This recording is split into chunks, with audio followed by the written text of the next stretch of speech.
Hey everyone, thank you for joining us. This is Let's Talk Kidneys, and it's presented by the University of Maryland Kidney Disease Screening Awareness Program. And a huge shout out to Prince George's County Memorial Library System for allowing us to do this. And today we're just going to learn all about the kidneys, chronic kidney disease, and different steps you can just take to improve your kidney health. So we're glad to have you along, and let's get started.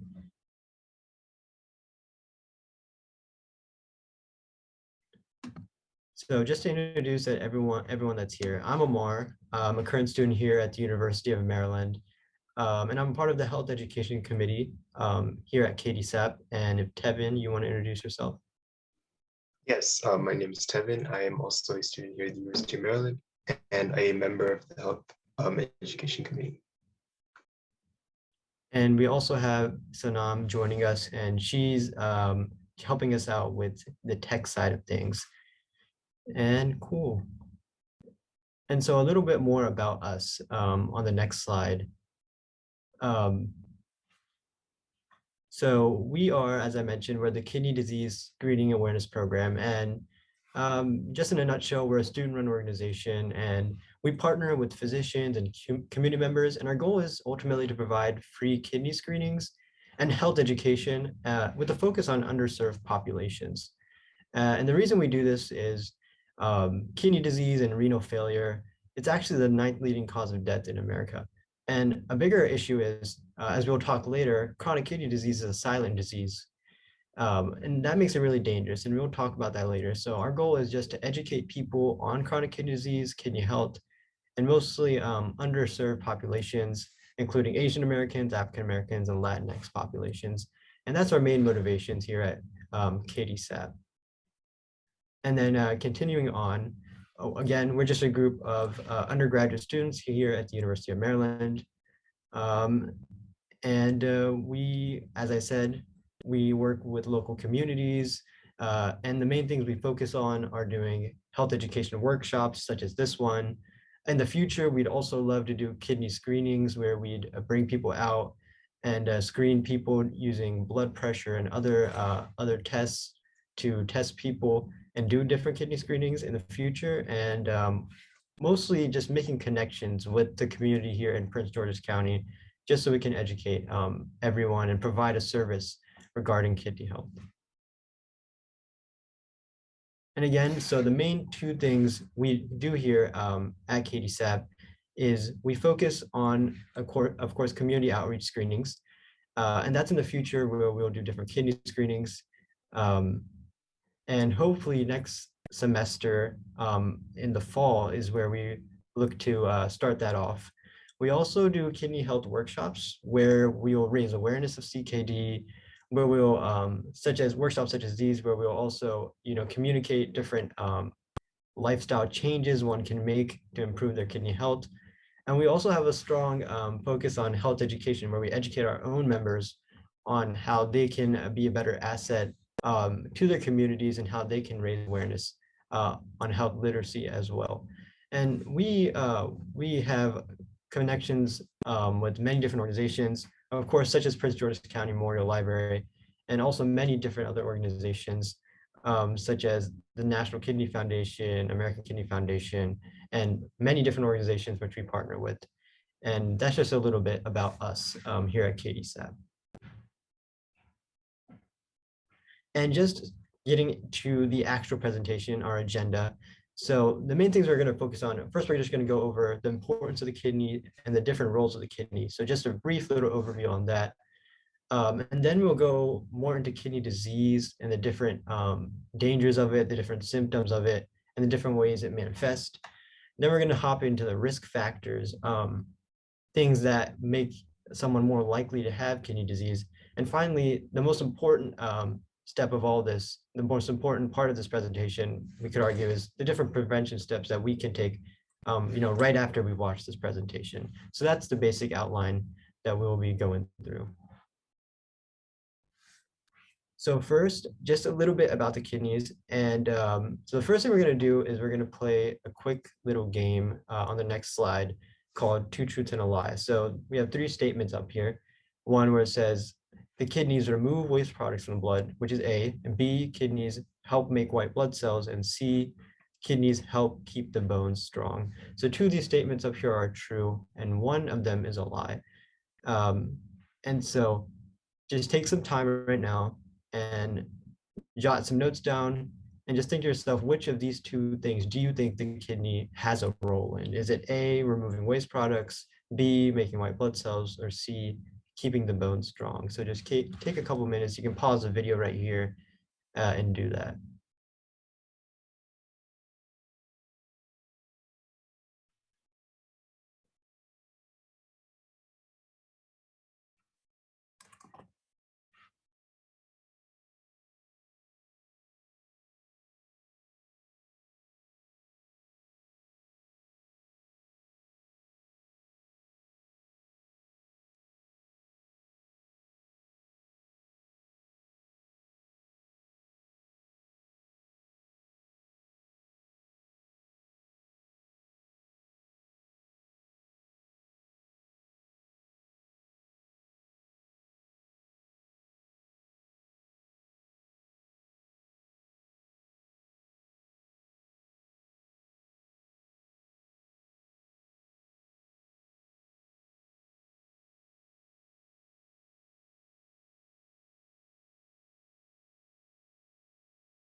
Hey, Amar, is it A?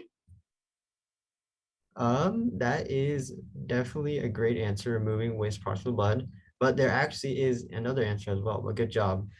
So the kidneys, as shown here, has two main roles. It removes waste products from the blood, which we'll get into more. And C, surprisingly, the kidneys also help keep your bones strong, which many people don't know. And unfortunately, B, the kidneys don't have too much of a role in the immune system and white blood cells, so that wouldn't be correct here. But kidneys, the main role, removing waste products from the blood. And surprisingly, we'll go into this. It actually has a huge role in keeping our bones strong and in our bone composition. Thank you guys so much for playing, and we're just going to get more into the kidneys now. So as I mentioned, the main role of the kidneys is to filter our blood. And that's because a lot of times we eat things, we ingest things, and those things have waste in it. So the main job of the kidney is to cleanse the blood of these different toxins and transform this waste into urine that we'll excrete later. And then role two of the kidneys also help maintain the salt and water balance. And what I mean by that is all the cells in our body, they have a fluid called extracellular fluid. And in order for our cells to work properly, it needs the correct amount of salts and other compositions such as potassium, sodium.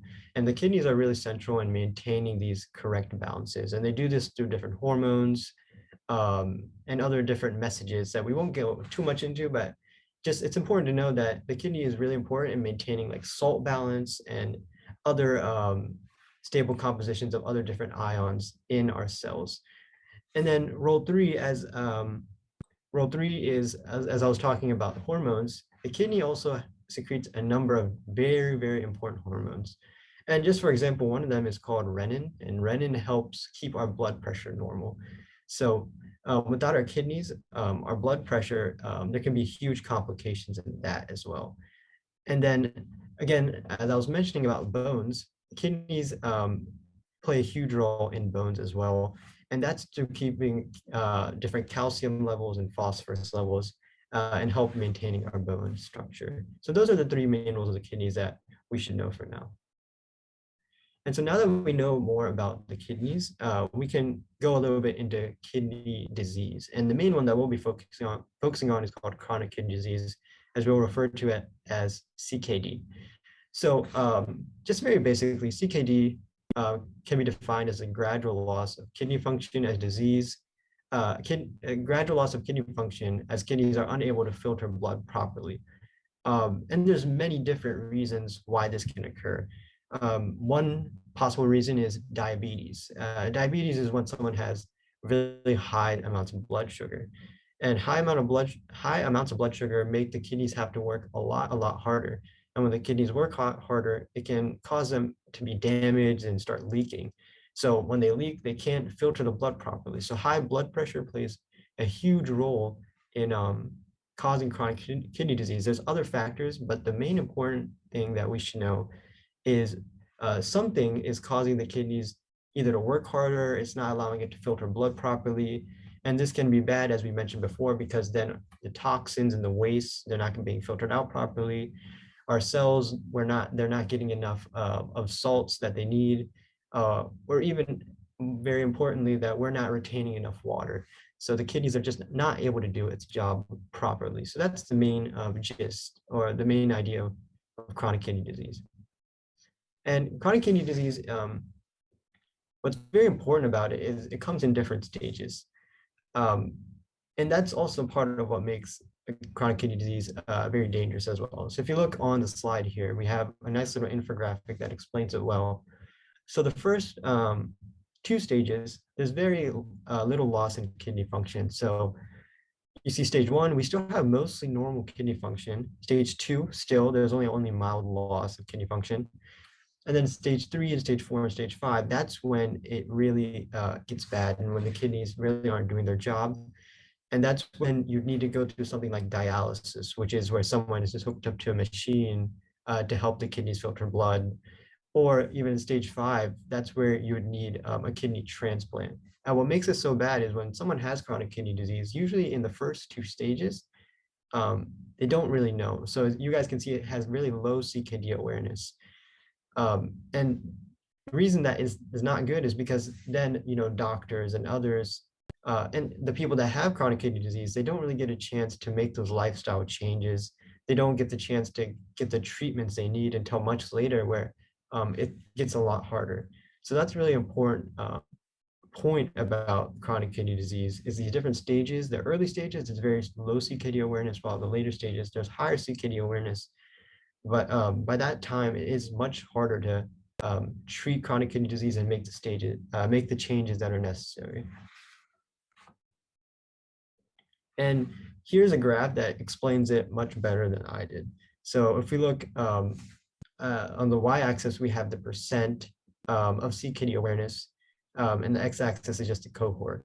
And here what we can see is stage 1 through stage 3, we have very, very low CKD awareness. Only about 10% of patients know they have CKD. And in stage 4, you see that kind of skyrocket where half of the people, by that time, they realize they have CKD, and that maybe that's through a doctor, through different tests that they finally had to do, because at that point, they're realizing that something was wrong. But overall, if we look at the overall, which is the green bar, we can see that overall CKD awareness is very, very low. And that's what makes it so difficult to treat. That's what makes it difficult for patients to make lifestyle changes. And again, part of that reason is in those first 2 stages, as we saw before, your kidneys are really functioning properly. So there's no reason for people to get different tests, right? So one way CKD is treated is through urine tests, where the test, they look for different proteins that might not have been filtered out properly, one of them called creatinine. And so in those early stages, people really aren't doing those blood tests or those urine tests for chronic kidney disease. And it's only later on when, doctors or the patients, they realize that something may be wrong here, is where they do those urine tests, those blood tests. And again, we really want to emphasize CKD is a silent disease, where those first couple stages, there's not much awareness. In those later stages, that's where the patient really figures out, as we see in these graphs. And again, that's what makes it so difficult to treat. And now this next portion of the presentation, we're just going to talk about kidney disease epidemiology. So if we look right here, so this is talking about the prevalence of end-stage renal disease, known as ESRD, by USDA in 2017. And just to define end-stage renal disease for you guys, end-stage renal disease is a medical condition in which a person's kidneys, they cease functioning on a permanent basis. So they're not able to filter their blood or maintain that salt composition we were talking about earlier. And that's where they'll need regular long-term dialysis. And dialysis, that's where a patient is hooked up to a dialysis machine that manually filters that blood for them. And those patients, they would need to go in very frequently for hours and hours for that machine to filter their blood and maintain their life. So end-stage renal disease is a very serious medical condition. And if we look at this graph, it shows this map, it shows the prevalence of end-stage renal disease. And if we look at Maryland, Maryland has a pretty moderate rate of it, about 1,600 to 1,900 to 2,000, excuse me, cases per million. So it's very important that we're informed about end-stage renal disease, about chronic kidney disease, so we can make those lifestyle changes and that we can inform others. And just a little bit more about CKD, more than 1 out of every 7 US adults has chronic kidney disease. So it's very important that we're aware of it, we're aware of our kidneys for ourselves and of course for our loved ones as well.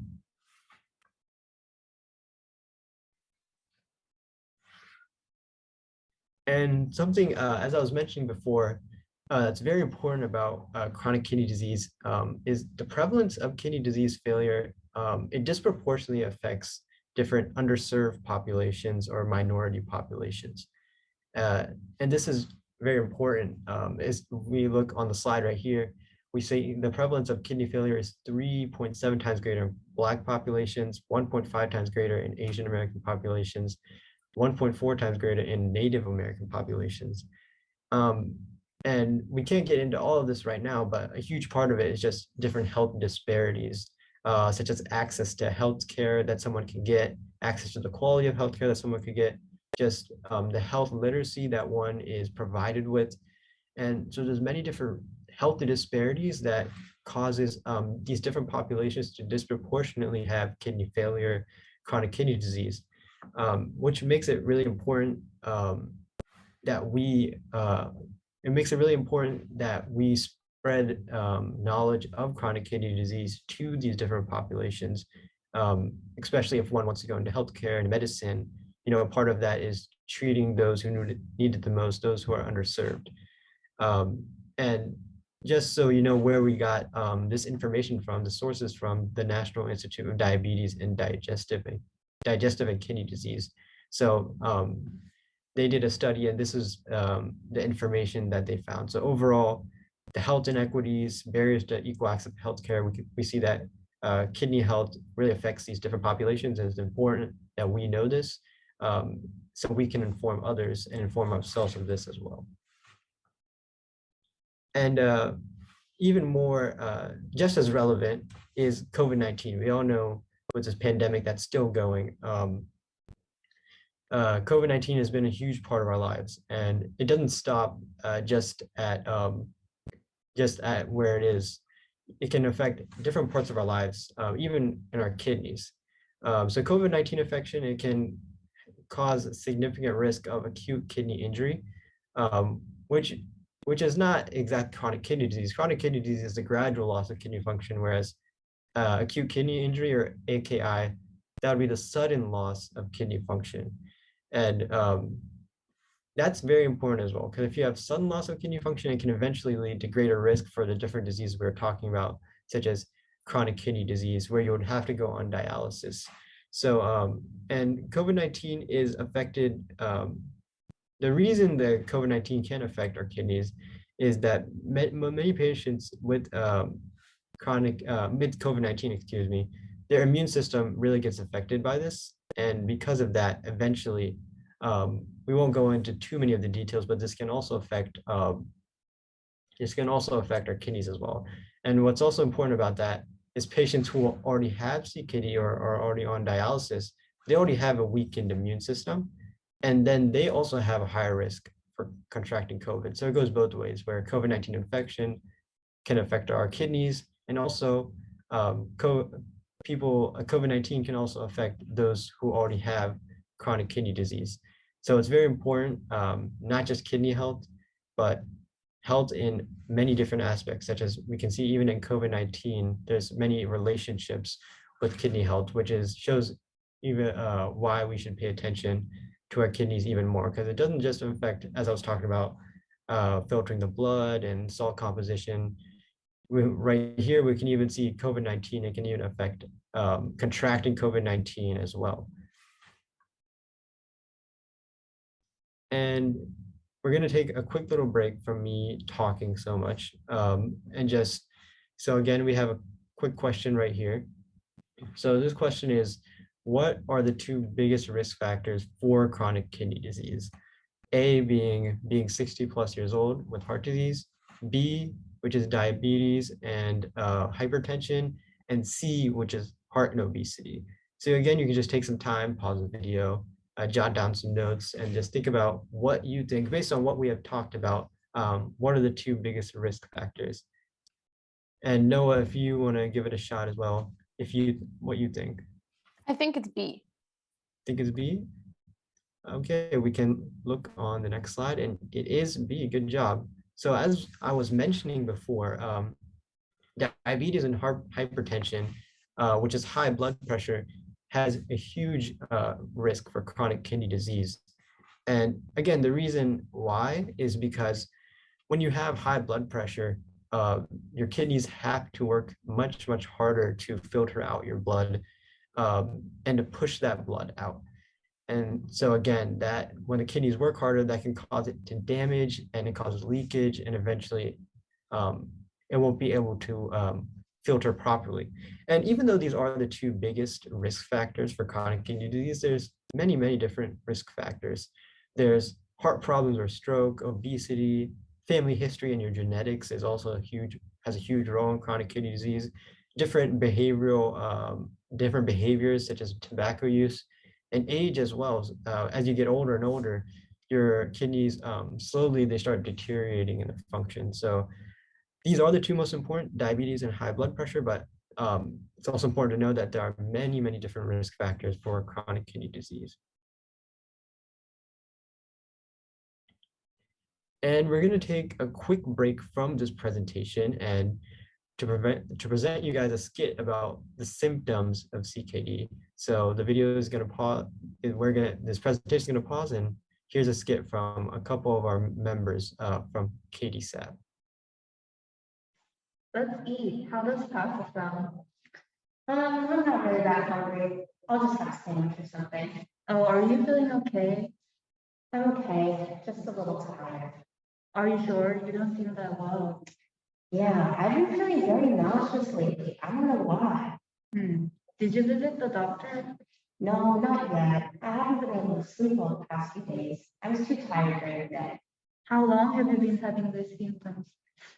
I don't really know, but they just started to get worse recently. Come, let's go to the doctor. I'll come with you. So, how many symptoms did you notice from the video? Next slide. So one of those symptoms include frequent urination, particularly during the nighttime, may be difficult or painful as well. High blood pressure can also signal CKD, even though this is a condition associated with many different diseases. So it's important to check with your doctor to see if you have any other underlying health conditions. However, we want to re-emphasize that symptoms tend to not appear until the late stages of CKD. Some other symptoms include trouble catching your breath, trouble sleeping, nausea and vomiting, not feeling hungry, and swelling in your feet and ankles, and too much urine or not enough urine. So here we have another short pop quiz. So what is the most reliable way to identify if you have chronic kidney disease? Is it A, the presence of CKD symptoms, B, a genetics test, or C, a blood or urine test? Noah, what do you think? I think C, a blood or urine test. All right, and that is correct. That is the most reliable way in which you can see if you have chronic kidney disease.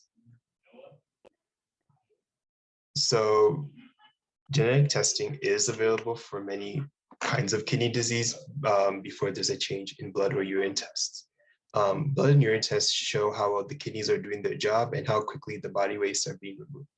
Urine tests can also detect if the kidneys are leaking abnormal amounts of protein, which is a sign of kidney damage.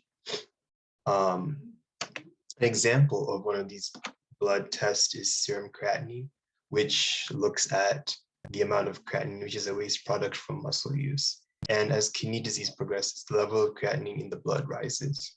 An example of a urine test is urinalysis, which is a microscopic examination of urine sample, as well as a dipstick test.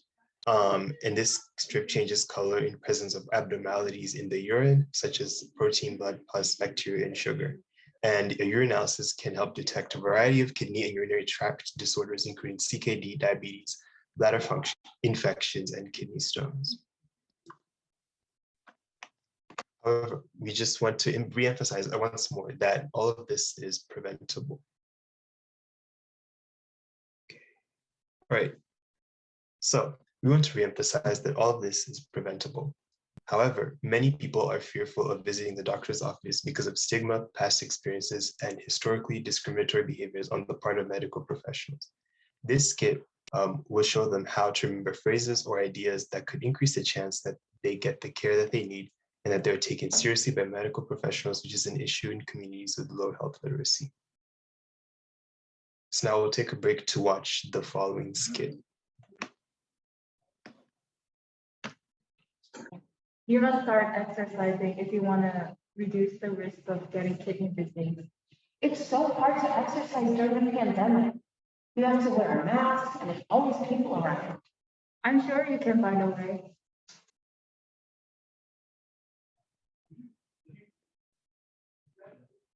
Okay, so as we saw from the video, exercise is an important way in order to prevent CKD. So the goal is to get at least 30 minutes of exercise per day. And there are many innovative ways in which you can achieve this goal, especially during COVID, including things like socially distant walks, DIY standing desks, squats or lunges while waiting for meeting to start, or using food cans as weights.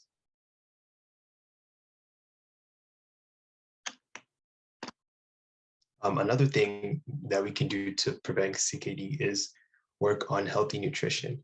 So the main idea is to eat more fresh fruits, fresh frozen vegetables and whole grains, and to avoid things like salt and added sugars. Some of the tips can be to cook with a mix of spices instead of using salt, to try other ways of cooking, for example, baking or broiling rather than frying, to avoid excessive oil use, to serve foods without gravy or added fats, and to eat brown rice, which is made from whole grains instead of white rice. So the next skit will talk about how to ask your doctor about CKD. I'm so scared to visit the doctor, but I also want to know what's happening.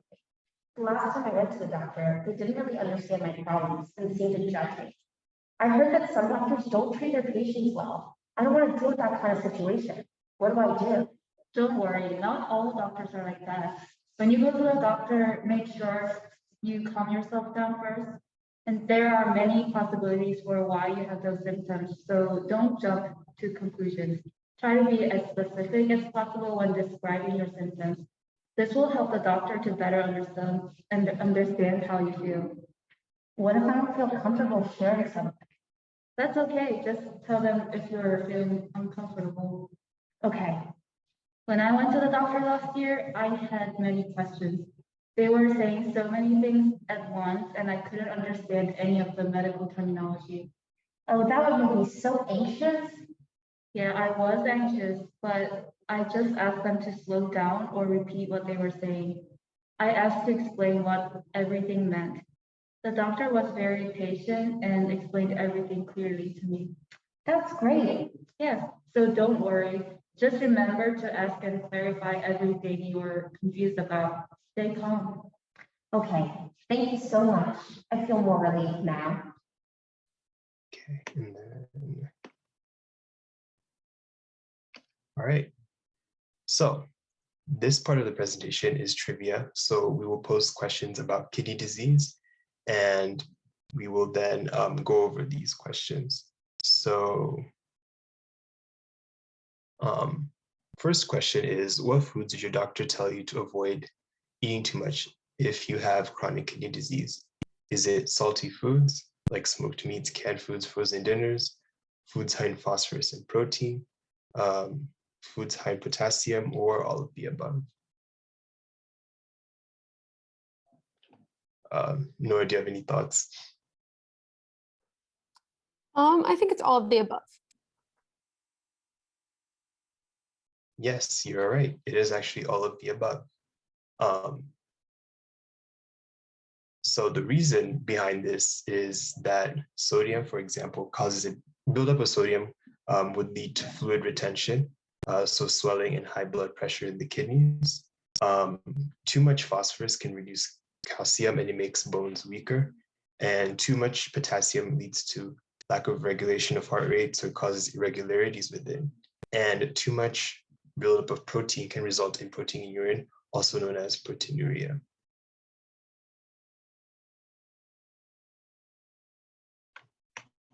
All right, so the next question that we have is, what of the following are not common symptoms of CKD that you should look out for in yourself and family members? Is it itching and vomiting, coughing and oversleeping, muscle cramps and loss of appetite, or muscle cramps and swelling of the feet or ankles? All right, no, any guesses for this? I'm not sure on this one, Tevin. All right, so it's actually coughing and oversleeping are not symptoms of CKD. However, all of the other ones, including itching, vomiting, muscle cramps, trouble sleeping, swelling the feet or ankles, and loss of appetites are common symptoms of CKD.